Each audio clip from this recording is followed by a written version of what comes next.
from Baltimore, Maryland, but he lives in the city now, and his work has appeared in Brilliant Corners, a journal of jazz and literature. Samizdat, is that how you say it? How do you say it? Samizdat. All right. I've never known. Black Resistance Noir, the Cincinnati Review, Sparkling Blink, and Sean's journal, Conversations at the Wartime Cafe, A Decade of War. He's currently working on his first collection of poems, We, the Beautifully Broken. And he has been coming here for quite some time, and I've been asking him to read, and he's like, no, you never come to my readings. You never come to my readings. And I'm like, what if you featured here? And he's like, fine.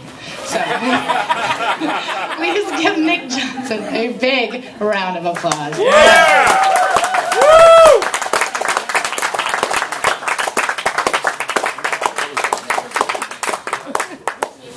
So thank you, Holly, for having me and for being here to hear me read for the first time.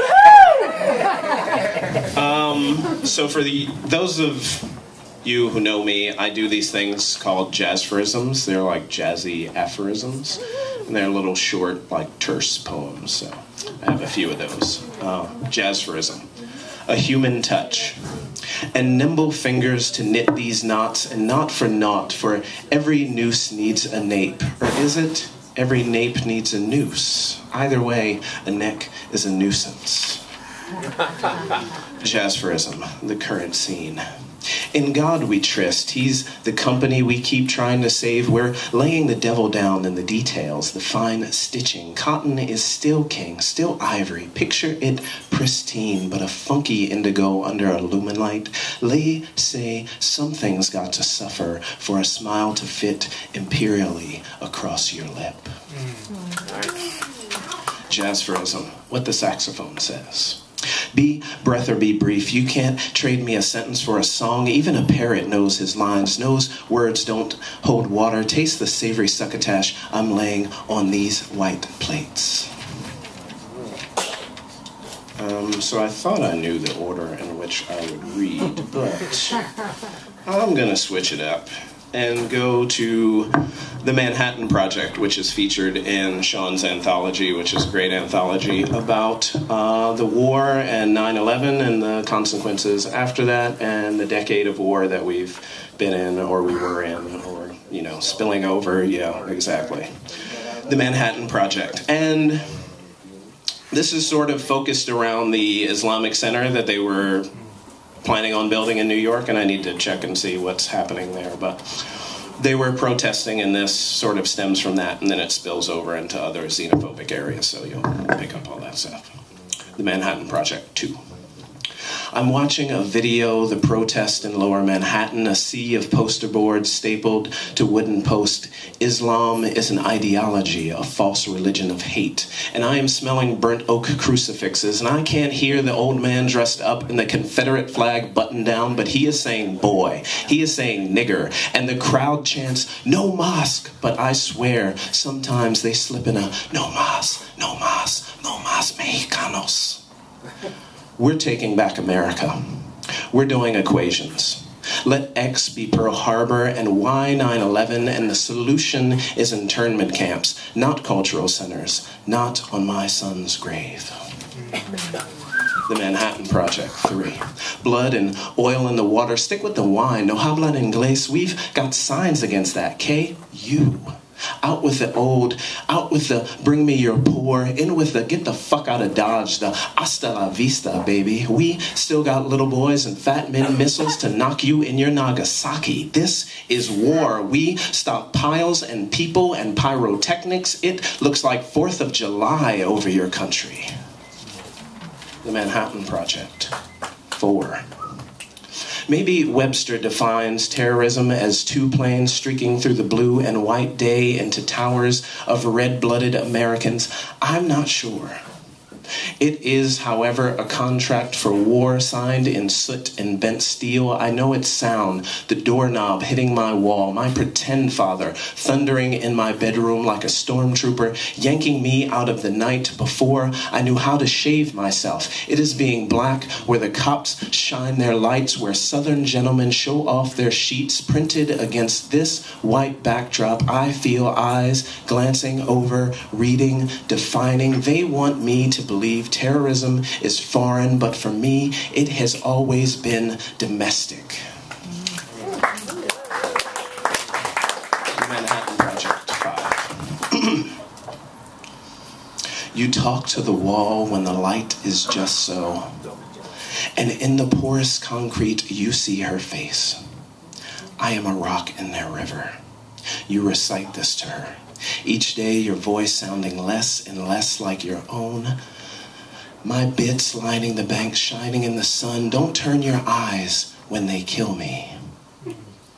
And now you're not sure that the words are yours, but they comfort you. Hooded and strapped down, water pouring in, words spilling out. Later in your cell, you'll rub your hands along the wall saying, I am a rock in their river, trying to forget how flesh feels. Grandpa's pockets. Summers I spent perched in your lap, and sometimes you'd allow me a search. I'd line my findings along the table, thimble, coins, a button or two, a peach pit from last spring, to keep my fingers busy now that the work's dried up. Days were no longer adding up but carving away. Soon the wind will play me like a flute. You never said what it would sound like. I imagined it would be like falling snow, so soft I'd barely hear.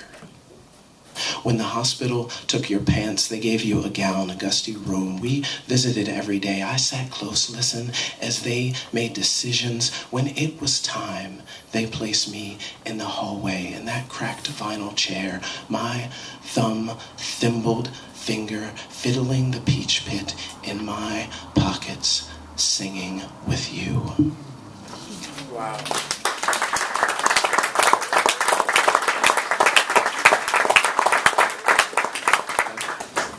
And the final few poems that I'll end with are from a new series that I'm working on that's only 4 poems long, but hopefully it'll get longer. It's called Music for Mussolini. There's always an occupation and a rifle at someone's back, always a feeling and a clock on the wall, clump salt in the shaker and ships on the horizon. Be it stars or starvation, compasses are pointing. Embarrassed by all these bodies undone in the daylight, somewhere between Old Testament and tomorrow, you sit on a hill like Li Po, your heart swelling like the feet of Sisyphus. Music for Mussolini. He says the evening was iced tea in his mason jar, and you're so young, you know what he means, how to talk to him. He's stretched across the bed, a barge at sea, wants to be in his chair. Remember when his legs worked? You don't. He wants to watch you run, skip around like his memory, your foot, feel your steps. Your mother's not even born yet. How to explain your existence? He could hop the hill faster than a mail truck. Why can't you? He asked, moving his face towards the sun, moving his face towards you, his smile. See it as confirmation. Ignore his hand shaking below the sheet, eyes reflecting the ward walls. If only he could remember, he might know you're not just one luminous tile in that sun-drenched room of hundreds. Music for Mussolini. And there's no telling, but I'm certain I'd like to be dust, swept from the mausoleum floor. And often there are days like this, when I wake in the same body, and what I want the least shimmers like an earring in the lobe of a lover, and I think you are the broom pushing everything out of reach. Music for Mussolini. How the rock offers itself to the shore. I am studying what stays, tracing with this finger the shadows where the frames once hung. What is still with us? Which words are we using these days? And where can I find them? The last drop of wine rolls off the glass. You've said something. I have it written here. The night lies like hot iron under a hammer, and took it to mean all the fires are figurative, and asked, how then shall we ever be extinguished? Thank you.